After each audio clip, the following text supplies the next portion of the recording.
Listen, Mayor, why don't you run again? That was fantastic. Huh? I mean, that's straight talk. So, you know, Mayor, I'm from McKees Rocks. You ever been over there? Did you lock your doors and put your windows up when you came through town? You come out of Sleepy Hollow. I come out of the Rocks, man. Okay, and that's just really what you're trying to do with the shared services and the vision and the no nonsense. And you know the protests. You don't worry about that. You got a job to do, right? You got responsibility. Go do it.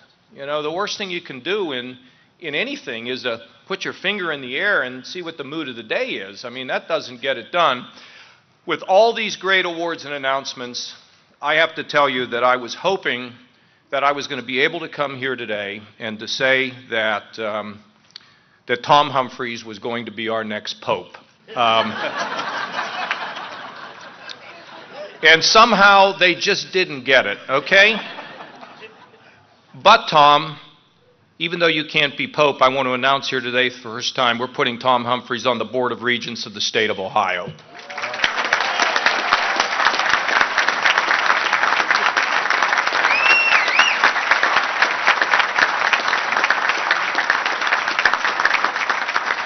So that's a pretty good thing because you've got to make sure these universities are putting out good kids. And what I'm going to do is try to keep this talk under an hour and then take questions. Now, I'll try to be as short as I can because I'm sure you're going to have some questions. I want to tell you I'm thrilled to be here again. I remember the last event was in the hangar out at the airport, and it was a great turnout and a great turnout today. I have the sense, and I hope I'm right, that people are feeling better here, that there's a sense of optimism that we hadn't seen in a long time. And that thrills me because being from the Rocks, we're kind of the heart of it, aren't we? I mean, God-fearing, common sense, hard work, and all that, personal responsibility. I'm so glad to see it coming back. And Tom was reading in the program there, your annual report, that, I know about the tough stuff of the steel industry. But you know, it's sort of interesting in life. When you face a hardship and you don't give up, sometimes great things can come from it. And the diversification that we're seeing here now, and of course this unbelievable discovery of energy, but we don't want to just bet on that. We bet on one thing before, didn't work. We want to diversify and be many things to many people, and Sam understands that probably better than anybody. In our state, why are we doing better? Well, and I don't want to seem like this is an advertisement, but I feel compelled to tell you because we need to celebrate some good things. When I came in, we were dying like a leaf on a tree. I mean, we were down over 400,000 jobs. We were getting slaughtered. Our credit was going down.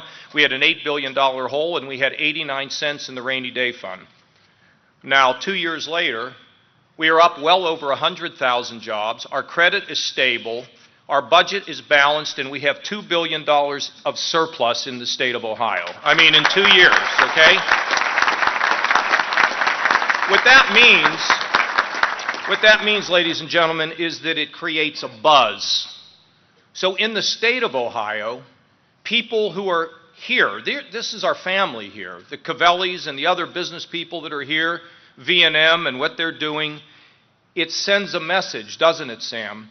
That it is safe to invest and expand. We're not going to have something fly out of the window there and whack us upside the head and disrupt our investment. And a lot of you are business people, you're investors, a lot of banks here. Ohio's now strong. And the other part of it is it also sends a message to people outside of this state. We actually have, Jobs Ohio actually has a guy in California now. Do you know how bad it is out there? I mean, people are running for the hills, and if they're going to run, they might as well run to Ohio, you know? And once they get to Ohio and they understand Ohio, they fall in love in Ohio and they don't want to leave. You look over at Illinois, it's great to live next door to the Simpsons. I mean, you look over at Illinois and just New York today, they're raising all their taxes. They will not frack for the oil and gas. The whole thing is unbelievable, which all accrues to our benefit. Then there's another thing I want to tell you. I went to Switzerland to this thing called the World Economic Forum. I had no interest really in going. What do I need to go over there for? Okay, because I got stuff I've got to do here. But I became convinced that if I went, I would be able to see CEOs from around the world that I could meet with. And I saw about 20 of them. The head of Middle, some of the major steel companies, one of the biggest leaders in Nestle's, John Chambers, who runs Cisco Systems, who is very interested in Ohio, the CEO of Coca-Cola, I mean, all over. You know what's really great? They're like, what the heck is going on in Ohio? I mean, people that are not even Americans were saying, well, with Washington so dysfunctional and $16 trillion in debt and everybody fighting and everything else, how's this happening? And I said, it's happening because we're just practicing simple common sense. So when I saw the $8 billion hole, natural tendency is to raise the taxes, Mayor. I raise the taxes. I got a restaurant, my price is already too high, I'm not getting any customers, so I'll just raise the prices higher. I mean, that makes no sense at all. And government is inherently inefficient. And you know why it is? Ma'am, do you know why government's inefficient? Because they're spending your money. They're not spending their money, they're spending your money. And it's just inherently inefficient. And then the politics gets into play. Here's what the politics is. Don't change anything. Do not change am I right, Mayor? This is the way we've done it for 20 years. How dare you want to change anything? Well, if you're going to consider yourself a CEO of Youngstown, or if I'm going to consider myself to be the CEO of Ohio, I've got to look at how I can make the operation work better. So rather than raising taxes, I said, frankly, we ought to cut our prices. Because if we cut our prices, more people will come in the restaurant. I have to tell you honestly, I had a little lunch today. I can't come here without getting some Italian food. And I said, why have you got so many people in here? He says, well, because we are reasonably priced. He didn't tell me, well, we're going to be raising our prices next week. And the fact of the matter is low prices matter, so we had to figure out, so we cut our prices. We cut the income tax, because we've got to be competitive. Indiana's like 3%, we were over 6%. And the other side of it is the death tax. Now, there's a lot of small business people here today, I'm sure.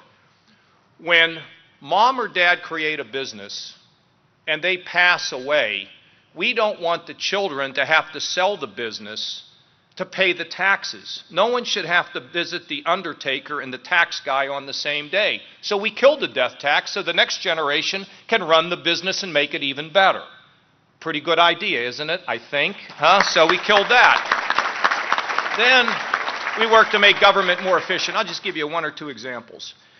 Medicaid is a very big part of our budget. It was growing at over 10%. It's now growing at slightly over 3%. And the easiest way to reduce Medicare costs is just cut people. Tell the kids they can't go to the dentist. Tell the kids they can't get eyeglasses. I'm not doing that. But there were other ways to fix this program, and I'll give you two examples. There were not enough resources that if mom and dad wanted to stay in their own home instead of being put in a nursing home, there weren't the resources to take care of that. So we fought the lobby down there in Columbus, and they whacked me around for a while. It didn't bother me. But here's what we ended up with. We have enough resources now for our senior citizens that if mom and dad want to stay in their own home, they can. It's much less costly to be at home, and you know the way mom and dad are. They're more independent, they're healthier, and they're happier when they're able to stay at home. That saved us a big chunk of money. We found out that 4% of the Medicaid recipients were driving over 50% of the costs. So no one ever, checked that out before. We did. So we said, rather than them getting their care in emergency room, which is the highest cost care, why don't we just coordinate their care and make sure that it's rational, it's done in a smart way, and it saves money. And that's what we've done. So we brought the growth of Medicaid from 10% to 3% by making things work better. And that's what we're always thinking about. So we're doing pretty well. And when you're doing pretty well, a lot of people say, well, stop. You don't have to do any more. Things are just, they're not great because there's too many people out of work, but they're certainly better. So why do you have to keep messing around with stuff? And I say to them, have you ever heard of Apple? The people that make these statements to me, I don't know if they've ever heard of Apple, but I tell them about Apple. Now, Apple has done really well, most profitable, I think at one point they're the highest market cap company in America, right, Sam? And Remember what they started? They had the iPad, then they had the iPod, or not the iPad, then they had the iTouch, then they had the iPad, now they got the mini iPad, they got the iPhone, and you know what they're saying? It may not be working anymore. I think I want a Samsung. I don't want any more iPhones. It is a race about quality and new ideas and innovation. Google, constantly trying to figure out the new creations. They got this thing called Google X. The guy at Google X is the guy that created the autonomous car. It's very interesting, a car that can drive itself. Go on YouTube and look up the autonomous car, and you will see in that street in San Francisco, you hear about that street where it's a zigzag car drive itself down there? I mean, that's only one little thing. Google Glasses. I mean, they're constantly looking at ways to innovate. So, IBM, they just created in Columbus a thing called data analytics. Data analytics is like, John, if you're thinking something now, by the time you get out the door, they will have told you what you were thinking about, and here's a better way to dress. No, your dress looks good, John, but how about a little color in that tie? Okay, here. How's that look? Huh? Much better, isn't it? Come on, ladies, tell them. So anyway, they're going to have 500 people down there. IBM's a great company, always thinking about new things. So came to the budget this time, and I'm thinking about new things. 1:30, I think the Ohio House is going in to vote on the conference report on the Turnpike, which I hope they will approve. Now, let me tell you a little bit about this. Everybody was first of all, they said, don't you do anything, don't touch anything. And I'm looking at this asset out there, and I understood that they had applied for independent membership in the United Nations, so I figured we better get a handle on this. It's an extremely valuable asset.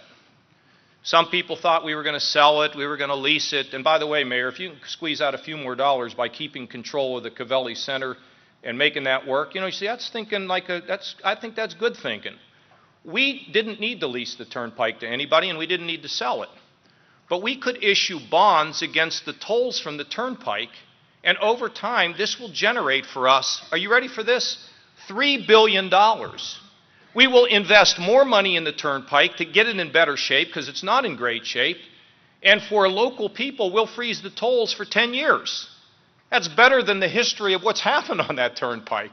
We'll give you an easy pass if you're driving, 30 miles or whatever. And it's going to allow us to do major infrastructure projects all in this area, all in the northern part of Ohio. And the whole state will benefit because it's $3 billion more dollars. We didn't have to sell it. We didn't have to lease it.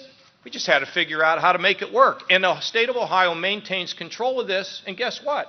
The time will come when we'll do this again. Now, states all over America are trying to figure out what they're going to do.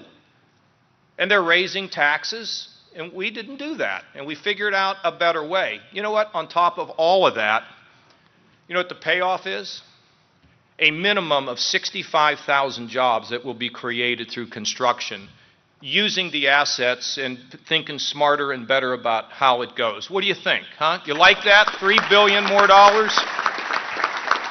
So it's called a conference committee. It's when the House and the Senate get together. It's sort of like when your aunts and uncles get together who are fighting and they reach an agreement and then you get to vote on it. And at some point it'll pass. I hope the House today, I'll get to sign it into law, and we'll be shovel ready to do some big things. Higher education. I know a lot of support here for Youngstown State. I sat over here with the Catholic school, enjoyed it. I do love that new pope. The higher education is, well, you love his humility, right? I mean, I think it's a new chapter, which is great. Higher education, a lot of students go to school, they ring up debt, and never graduate. Did you know that? A big number never graduate.